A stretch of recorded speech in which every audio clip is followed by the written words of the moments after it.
ఇటువంటి కుట్రలు కూడా ఉంటాయి సోదరులారా. ఈ కుట్రలను ఛేదించే విధంగా ఇప్పుడు కేటీ రామారావు టాస్క్ పెట్టుకుని నిన్నయాల ఏంటంటే తీన్మార్ మల్లన్న మంచోడు కాదని రోజుకో 2 వీడియోలు తయారు చేయాలన్నట వాళ్ళు. నాకు నీ సర్టిఫికేట్ ఎందుకు? నువ్వు ఎవడవు? తీన్మార్ మల్లన్న మంచోడా చెడ్డోడా మా అన్న తమ్ముళ్ళు చెప్పరా, మా సోదరులు చెప్పరా, ఈ ప్రజలు చెప్పరా?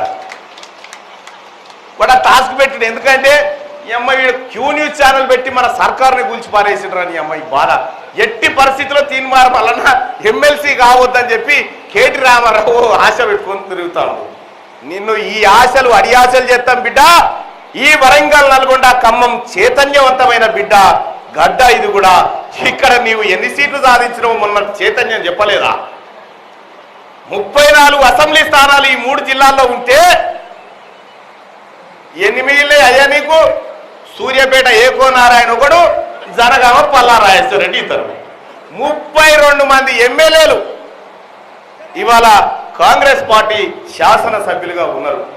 ఇవాళ CPM party, CPI party, left సంఘాలు, విద్యార్థి సంఘాలు, ఉద్యోగ సంఘాలు, టీచర్ సంఘాలు, ఇన్ని సంఘాల బలం ఇలా తీన్మార్ మల్లన్న వెనకాల నిలబడ్డది.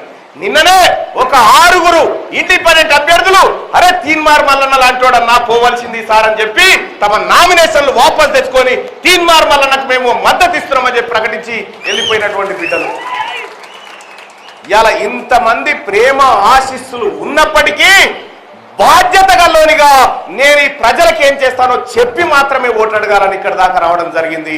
అందుకే సోదరులారా, రేపొద్దున జరిగేటువంటి పట్టభద్రుల ఎమ్మెల్సీ ఎన్నిక అత్యంత కీలకమైనటువంటి ఎన్నికగా మీరు భావించండి. ఎందుకు కీలకమైంది అనేది 5 తారీఖు రోజు నేను ఈ రేసన్న పక్కకుండి చెప్తాం.